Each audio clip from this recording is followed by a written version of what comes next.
ये एक कहानी है प्रेमनगर गांव की, जहां का भोला चिकन वाला गरीब था और उसका बेटा बहुत बीमार। उस गांव में एक क्रूर सेठ रहता था जिसका नाम जयलाल था। और भोला चिकन वाला, उसके बेटे को कैंसर हो गया था और उसे चेक करने के लिए डॉक्टर आए थे। डॉक्टर ने कुछ ऐसा कहा, आपके बेटे को कैंसर हो गया है और वह कैंसर की आखिरी स्टेज पर है। उसे ठीक करने के लिए अस्पताल जाना पड़ेगा और इलाज में 10 लाख रुपए लगेंगे। जितनी जल्दी हो सके अस्पताल में पैसे जमा कर दीजिए। भोला, जो चिकन बेचकर अपना गुजारा करता था, 10 लाख रुपए का नाम सुनते ही भोला और उसकी पत्नी दोनों बहुत दुखी हो गए। उनकी आंखों में आंसू आ गए और उन्हें समझ नहीं आ रहा था कि इतने पैसे आखिर कहाँ से लाएं। हे भगवान, मैं इतने पैसे कहाँ से लाऊंगा? पता नहीं अब मेरा बेटा कैसे जिएगा। प्रेमपुर का एक गरीब चिकन वाला, जिसकी दुकान बहुत कम चलती थी, वह आज भी अपनी दुकान पर चिकन बेच रहा था और गांव के लोग बिना खरीदे ही जा रहे थे। भोला के मन में उदासी छाई हुई थी और वह बहुत दुखी हो गया था क्योंकि उसका बेटा आजकल बीमार चल रहा था। अरे भगवान, आजकल तो मेरी दुकान ही नहीं चल रही है। मैं अपने बेटे का इलाज कैसे करवाऊंगा? इतने पैसे मैं कहाँ से लाऊं? और ऊपर से भोला ने अपने गांव के सेठ से कर्ज लेकर अपनी दुकान शुरू की थी। प्रेमनगर गांव का वह सेठ बहुत क्रूर आदमी था। वह गांव वालों से कर्ज वसूलने के लिए उन्हें मारता पीटता भी था और गांव के पुलिस वाले भी उसका साथ देते थे।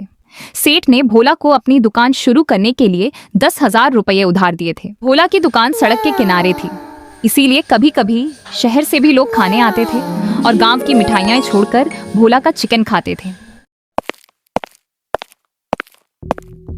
कैसे हो भोला भाई? आजकल धंधा पानी कैसा चल रहा है? सब ठीक चल रहा है ना? और तुम्हारा परिवार कैसा है? क्या सेठ का पैसा वापस कर दिया तुमने? और साहब बताओ।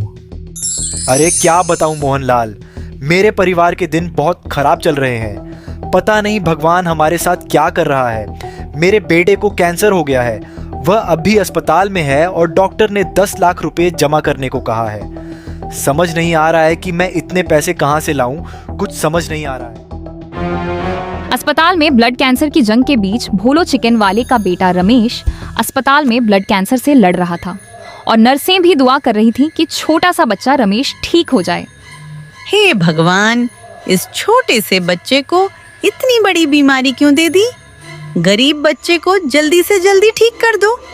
कितना कोमल सा बच्चा है, अभी तो इसकी उम्र ही क्या हुई है। दूसरी तरफ भोलो चिकन वाला अपने बेटे की चिंता में खोया हुआ था।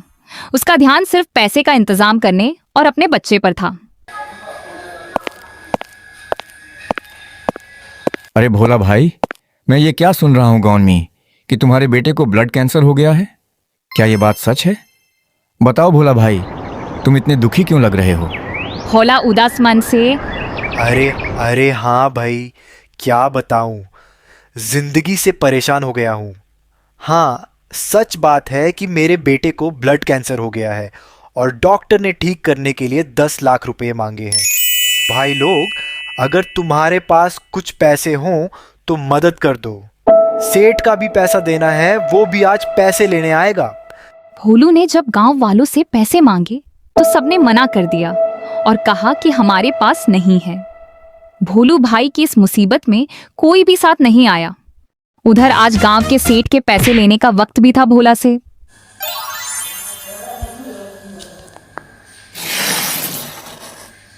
और कुछ देर बाद वहां सेठ अपने आदमियों के साथ भोला से अपने 10,000 रुपये लेने आया। अबे भोला चिकन वाले, मेरा पैसा कब देगा? जल्दी बोल, कितने दिन हो गए? जल्दी पैसा निकाल, अभी नहीं तो दुकान खाली कर। जल्दी से पैसा निकाल, नहीं तो मार खाएगा। हाय, अरे सेठ रुक जाइए, मेरी मजबूरी समझिए। मेरे बेटे को कैंसर हो गया है, उसको ठीक कराने के लिए डॉक्टर ने 10 लाख रुपए मांगे हैं। सेठ, अभी थोड़ा इंतजार करिए, मैं आपका पैसा वापस कर दूंगा। अबे मैं कोई मजबूरी नहीं समझता। मेरा पैसा वापस कर। देख नहीं रहा, मेरे साथ पुलिस और मेरा गार्ड आया है जो तुम्हें मारेगा। बहुत जल्दी पैसा निकाल भोला। अरे सेठ, मैं आपका पैसा दे दूंगा। क्या अभी आप मेरी 10 लाख रुपए की मदद कर सकते हो जो मेरे बेटे का कैंसर ठीक कराने के लिए चाहिए? आपका पैसा भी मैं वापस कर दूंगा। अबे भोला, तुझसे 10,000 दिए नहीं जा रहे हैं और तू 10 लाख कैसे देगा बे? पहले मेरे 10,000 वापस कर, नहीं तो कल तेरा दुकान यहां से खाली हो जाएगा, समझा भोला? और तेरे दुकान की तोड़फोड़ हो जाएगी अगर पैसा नहीं दिया तो। ये धमकी देकर सेठ वहां से कल तक का टाइम देकर चला गया। और फिर रात की आंधी में एक तरफ भोला और उसकी पत्नी का मनोबल पूरी तरह टूट चुका था, पैसों का कहीं से भी इंतजाम नहीं हो पा रहा था, और दूसरी तरफ भोला का बेटा रमेश अस्पताल में कैंसर जैसी खतरनाक बीमारी से लड़ रहा था। यहाँ भोला 10 लाख रुपए का इंतजाम करने के लिए दर दर भटक रहा था, लेकिन उसे कोई रास्ता दिखाई नहीं दे रहा था। अरे जी, सुनते हो, डॉक्टर ने हमें क्या बोला था? कहाँ से लाएंगे इतने पैसे? हम 10 लाख रुपए का इंतजाम कैसे करेंगे? पता नहीं हमारा बेटा अभी किस हालत में होगा। अरे भाग्यवान, मुझे भी समझ नहीं आ रहा क्या करूं मैं, कहां से लाऊं 10 लाख रुपए? पता नहीं भगवान हमारी कैसी परीक्षा ले रहे हैं, कुछ समझ नहीं आ रहा। आज सेठ भी दुकान पर अपने 10,000 रुपये लेने आया था, वो भी धमकी देकर गया है, बोला है कि कल फिर आएगा। अरे आप टेंशन मत लीजिए, आप दुकान पर जाते रहिए, भगवान हमारा सब कुछ देख रहा है। हम अपना घर भी बेच देंगे तो भी इतने पैसे नहीं आ पाएंगे, हम सब कुछ बेच देंगे फिर भी इतना इंतजाम नहीं हो पाएगा। मैं सोच रहा हूँ कल दुकान पर नहीं जाऊंगा। नहीं जी, आप दुकान पर जाते रहिए, वहाँ लोगों से पूछेंगे तो शायद कोई ना कोई रास्ता या मदद का उपाय मिल जाएगा। और सेठ को भी थोड़ा समझा दीजिए कि उसके पैसे दे देंगे।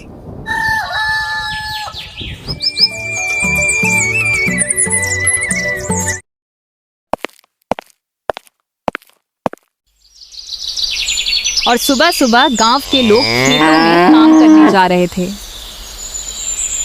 कुछ देर बाद एक चमचमाती कार से शहर का एक बड़ा बिजनेसमैन भोला की दुकान पर आया। वाह, यहाँ तो गांव में एक चिकन की दुकान है, अब मेरी भूख भी मिट जाएगी। अरे भोला चिकन वाले भैया, एक फुल प्लेट चिकन लगा दो जिससे मेरा पेट भर जाए, मुझे बहुत जोर की भूख लगी है यार। जी साहब, 1 मिनट रुकिए, मैं आपके लिए जल्दी से चिकन लगाता हूँ जिससे आपका पेट भर जाएगा। और जिस समय शहर का बिजनेसमैन चिकन खा रहा था, उसी समय उसने टेबल पर अपना पैसों से भरा बैग रख दिया, जिसे वह बाद में भूल जाता है। और कुछ देर बाद बिजनेसमैन चिकन खाकर वहां से चला जाता है, लेकिन वह अपना पैसों से भरा बैग टेबल पर ही छोड़ देता है।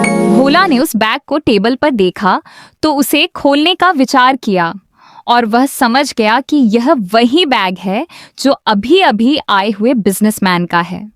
भोला ने वहां कुछ ऐसा सोचा, अरे ये बैग यहाँ तो अभी अभी आए हुए शहर के बड़े बिजनेसमैन का है, ये तो वही बिजनेसमैन है जो यहाँ अपना बैग भूल गया। मैं इसे खोलता हूँ, पता नहीं क्या होगा। भोला जब वह बैग खोलता है तो देखता है कि उसमें तो बहुत सारे पैसे ही पैसे हैं। उसे देखकर भोला सोचने लगता है कि अरे ये तो बहुत सारे पैसे हैं, इससे तो मेरे बेटे का इलाज भी हो जाएगा। इतने पैसे कैसे भूल गया होगा वह इतना बड़ा बिजनेसमैन? क्या ये पैसे लेना ठीक होगा? इससे तो मेरे परिवार में सब ठीक हो जाएगा। नहीं नहीं नहीं यार, ये किसी की मेहनत की कमाई के पैसे हैं, मैं ये पैसे नहीं लूँगा यार, नहीं तो मैं बेईमान बन जाऊँगा, वो भी कस्टमर के पैसे लेकर। भोला ने वहां ईमानदारी दिखाई और उसने वो पैसे नहीं लिए, जबकि उसका बेटा भी बीमार था। उसने वहां अपनी ईमानदारी दिखाई। कुछ देर बाद वही बिजनेसमैन वहां आया। अरे सर, ये आप अपना बैग यहीं कैसे भूल गए? आपने चिकन खाकर अपना पैसों का बैग यहीं रख दिया, आप इतनी बड़ी गलती कैसे कर सकते हैं? धन्यवाद भाई भोला जी चिकन वाले। मैं अपनी कंपनी में पैसे जमा करने जा रहा था जिसमें 1 करोड़ रुपए थे। आपने मेरे 1 करोड़ रुपए बचा लिए। आपका धन्यवाद कैसे करूं, समझ नहीं आ रहा। अरे नहीं नहीं, इसकी कोई ज़रूरत नहीं है।